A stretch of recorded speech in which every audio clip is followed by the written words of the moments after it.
तरह की सब्जी उगाने वाली गरीब बहू। छोटी बहू गुंजा कढ़ाई में लगी रात की सब्जी को गर्म कर रही होती है। जेठानी जी, कढ़ाई में बड़ी मुश्किल से रात की थोड़ी सी सब्जी लगी हुई है। इतनी थोड़ी सी सब्जी में तीनों लोग नहीं खा पाएंगे, बच्चे भी तो सब्जी मांगेंगे। गुंजा, रसोई में बनाने के लिए सब्जी तो दूर, एक सूखी मिर्च भी नहीं पड़ी। 2-4 आलू होता तो चोखा बना देती, गुजारा जल जाता। इस सब्जी से इनको खिलाकर भेज देंगे। बाकी रात को थोड़ा भात पड़ा था तो बच्चों को नमक तेल भात बुलाकर खिला देंगे। हम तीनों बहू को रूखा सूखा खाकर गुजार करते ही हैं। हमारे बाल बच्चों को भी हम इस गरीबी में 2 टाइम का अच्छा खाना नहीं जोड़ता। भगवान कब हमारे घर के हालात अच्छे करेगा। जेठानी जी, हमारा अच्छा खाना हमारे पतियों की कमाई पर निर्भर करती है। अगर हमारे पति लोगों को मजदूरी का काम डेली डेली मिले तो घर की दाल रोटी का खर्चा तो आसानी से निकल जाएगा, लेकिन उनका भी काम रोज नहीं होता। अभी तो इनको परिवार पालना भी भारी पड़ रहा है। कल को बच्चों की पढ़ाई लिखाई का खर्चा भी बढ़ेगा, तब सब चीज कैसे करेंगे। तीनों बहुएं घर के खर्चों के विषय में बात कर रही होती हैं कि तभी कांति सर पर गेहूं की बोरी लेकर रसोई में आती है। माँ जी, आप कोटे की राशन उठाने गई थी तो हमें बता देती, मैं और सीमा दीदी चल देते। अरे बहू, काली गेहूं ही तो लेकर आना था। तुम दोनों अगर मेरे साथ में चल रही होती तो रोटी पानी कौन बनाता। गुंजा बहू का पैर भारी है, उसको ज्यादा देर तक बैठना सही नहीं। एक तो वैसे ही गरीबी के चलते पिछले 2 महीने से हाथ इतना ज्यादा खिंच गया है कि साग सब्जी खरीद कर लाने के लिए भी सोचना पड़ रहा है। अब तो केवल इस कोटे के राशन का ही सहारा बच गया है, जो घर का चूल्हा जल रहा है और दाल चावल तो पक रहा है। एक टाइम की सब्जी खरीदने के लिए भी कम से कम 100 रुपए चाहिए, तब जाकर सब्जी होगी। तभी तो माँ जी, आजकल सब्जी वालों को अच्छी कमाई हो रही है। सुबह सुबह मंडी में छांट माट सब्जी खरीद कर लाते हैं और फिर मार कर दिन भर में 1000-1500 रुपए कमा लेते हैं। और एक हमारे पति हैं, जिसे सब्जी का कारोबार करने को कहो तो साफ मना कर देते हैं। और अगर ये तीनों सब्जी बेच लेंगे तो सब्जी खरीदने की जरूरत ही नहीं पड़ेगी। अरे तुम तीनों लुगाइयों ने कुछ रोटी पानी बनाई है तो ले आओ, वरना हम तीनों भाई चले काम के लिए। जी जी, बस अभी लाते हैं। अनीता, तुम जल्दी से रोटी सेक दो, मैं खाना परोस देती हूँ। अनीता जल्दी से चूल्हा जोड़कर गर्मा गर्म रोटी बनाती है। सीमा थोड़े में थोड़ी सब्जी तीनों की थाली में डालकर परोस देती है। तभी सोयाबीन की सब्जी देख उमेश ने मुंह सिकोड़ लिया। ये क्या, ये तो रात वाली सब्जी है। रात को भी आलू सोयाबीन खाई थी, कम से कम अभी तो कुछ और सब्जी बना देती। देवर जी, किस चीज की सब्जी बनाते हैं रसोई में? कोई सब्जी होती तभी तो बनाती ना। सब्जी खत्म हुए 3 से 4 दिन हो गए हैं। आप तीनों भाइयों को मन नहीं करता कि रात को बाजार से आते टाइम कुछ हरी सब्जी खरीद कर चलते बने? भाभी, कल सारा दिन खाली खाली बैठे निकल गया। 1 रुपया का भी काम नहीं हुआ तो सब्जी कहाँ से लाते। अगर काम मिल जाता तो हम बिना बोले ही सब्जी राशन खुद ले आते हैं। आप तीनों को बोलने की जरूरत ही नहीं पड़ती। तीनों भाई थोड़ी सी सब्जी से ही रोटी लगा लगा कर पड़ोस की रसोई में से अच्छी सी मीट की महक उनके घर तक आती है। क्या अच्छी सी चिकन की खुशबू आ रही है। लगता है किसी के यहाँ पर चिकन बना है। मेरा तो चिकन रोटी खाने का मन सा कर गया। पापा, मुझको भी मीट खाने का मन कर रहा है। आप भी चिकन बनवा दो ना। 2 महीने से ज्यादा हो गया हमारे घर में चिकन बने हुए। अच्छा जी, मेरे राजा बेटा को चिकन खाना है। कोई नहीं, पापा आज ही अपनी बंटी के लिए मीट खरीद कर लाएंगे और मम्मी बनाकर सबको खिलाएंगे। अजी, कोई जरूरत नहीं है फालतू में मीट मछली खरीदने पर खर्च करने की। इतने में बाजार से 2-4 टाइम के घर के बनाने के लिए सब्जी आ जाएगी। सब्जी ले लेना। वैसे भी मीट मछली कितना ज्यादा महंगा बिक रहा है। कुछ देर बाद तीनों काम पर चले जाते हैं, जहाँ आज तीनों को दिहाड़ी का काम मिल जाता है। तब ठेकेदार उनको पैसे देता है। अरे ये लो अखिलेश, महेश, उमेश, वैसे तो 150 के हिसाब से तुम्हारे 450 दिहाड़ी के बनते हैं, लेकिन तुम ये 500 रुपए रखो। उस दिन दिहाड़ी में 500 रुपए मिलने पर तीनों भाई काफी ज्यादा खुश होते हैं। भैया, आज तो पूरे 500 रुपए की दिहाड़ी मारी है। आज बच्चों के लिए चिकन खरीद कर घर ले चलते हैं, बच्चों का मन रह जाएगा। साथ में माँ के लिए 1 पाव या आधा किलो ताजी मछली देखकर खरीद लेंगे। माँ मीट तो खाएंगी नहीं। तीनों भाई सीधा मीट मछली खरीदने के लिए बाजार आते हैं, जहां लाइन से चिकन शॉप थी और सभी के पास खूब भीड़ लगी हुई थी। वहीं दूसरी तरफ मछली बेचने वालों के पास भी इतनी ही भीड़ थी। मछली मीट खरीदने के लिए भी लोगों ने कितनी दबाकर भीड़ लगा रखी है। वही तो अखिलेश भैया, इन मछली मीट बेचने वालों की तो बड़ी अच्छी कमाई और मुनाफा होगा। फिलहाल तो चलकर जल्दी से मीट मछली खरीद कर घर ले चलते हैं, वरना देर से घर जाएंगे तो तीनों बनाने में नखरे करेंगे। अरे मछली लो, ताजी ताजी मछली, पानी की लगी जिंदा मछली, रोहू मांगुर घास काट मछली ले लो। तीनों भाई मछली वाले के पास आकर रेट पूछते हैं। अरे भैया, ये रोहू मछली कैसे रुपए किलो दिए? भाई ये रोहू मछली 400 रुपए किलो लगेगी।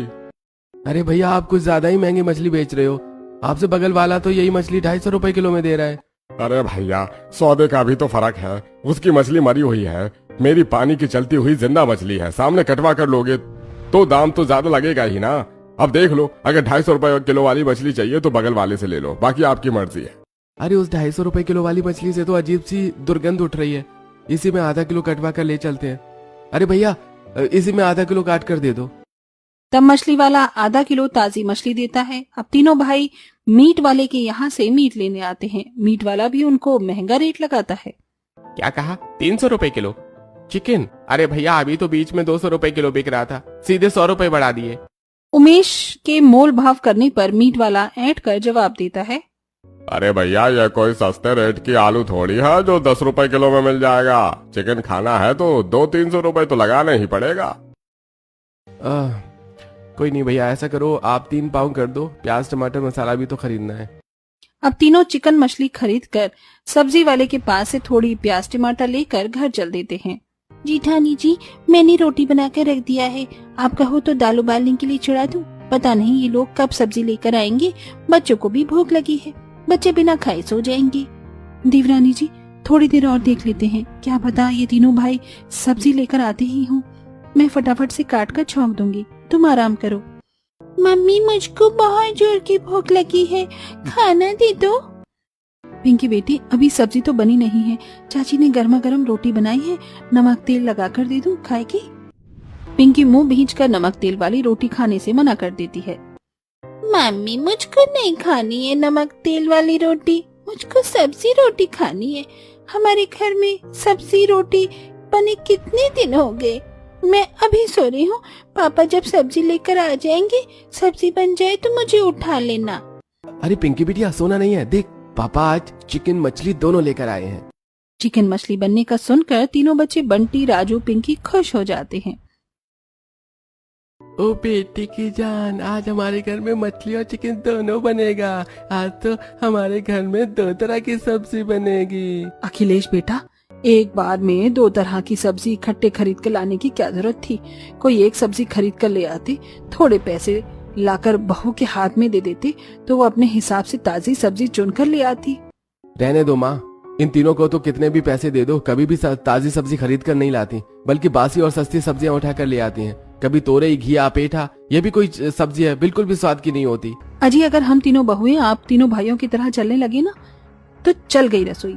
एक बार में 500 रुपए की चिकन मछली खरीद कर लाने में पैसे झोंक दिए।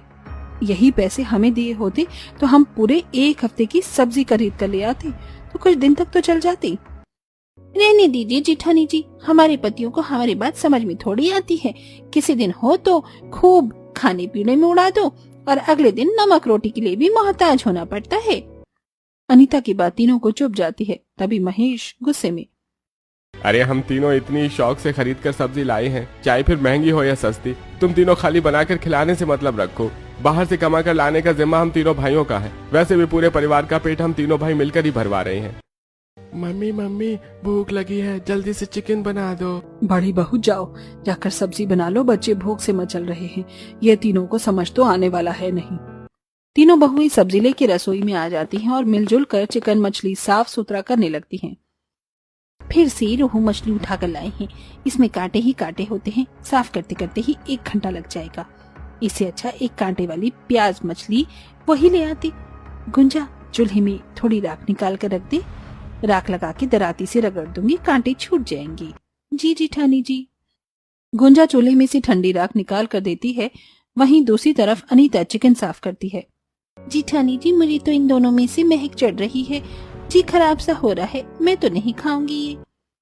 गुंजा, अभी तुम्हें महीने चल रही हैं, ऐसे में चिकन मछली की महक लगती है, कोई नहीं, अभी अगर कोई सब्जी वाला गुजरेगा तो कोई हरी सब्जी तुम्हारे लिए ले लूंगी।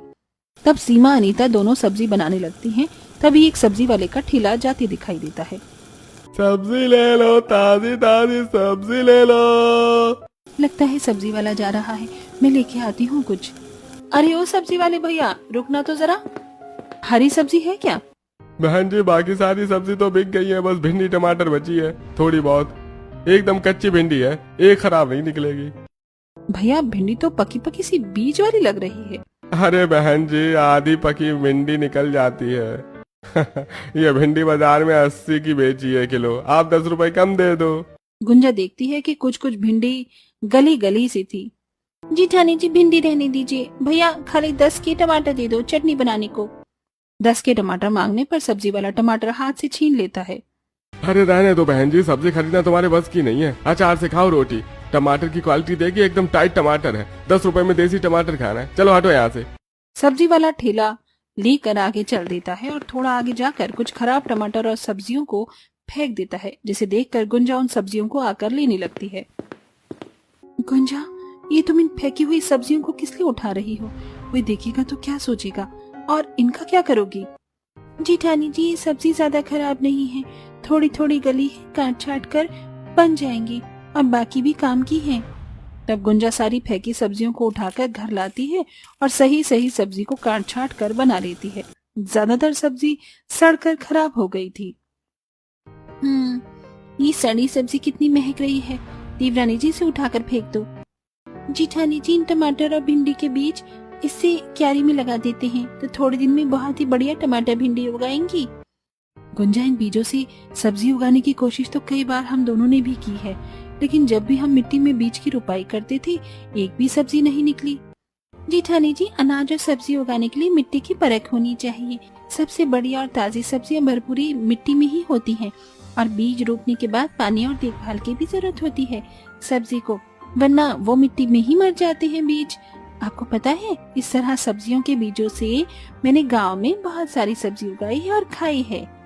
फिर तो तुम्हें सब्जी उगाने का अच्छा खासा ज्ञान होगा। हाँ, क्योंकि पिताजी बटाईदार खेती करते थे तो मैंने भी उनके साथ सब्जियों की बुवाई रुपाई करी, इसलिए मुझे सब्जी उपजाने का अच्छा अनुभव है। गुंजा खराब सब्जियों के बीजों को निकाल कर रख लेती है और अगले दिन झोपड़ी के पिछले वाले हिस्से में खाली पड़ी जमीन में ही 2-3 क्यारियां लगाकर भिंडी और टमाटर के बीज की रुपाई करके मिट्टी चढ़ा देती है। अब 10-15 दिन में इसमें से एक अंकुर फूटकर छोटे छोटे टमाटर भिंडी के पौधे निकल आएंगे और 1.5-2 महीने में खाने लायक टमाटर भी उगने लगेंगे। चलो अच्छा है, कम से कम टमाटर खरीदने के पैसे तो बचेंगे।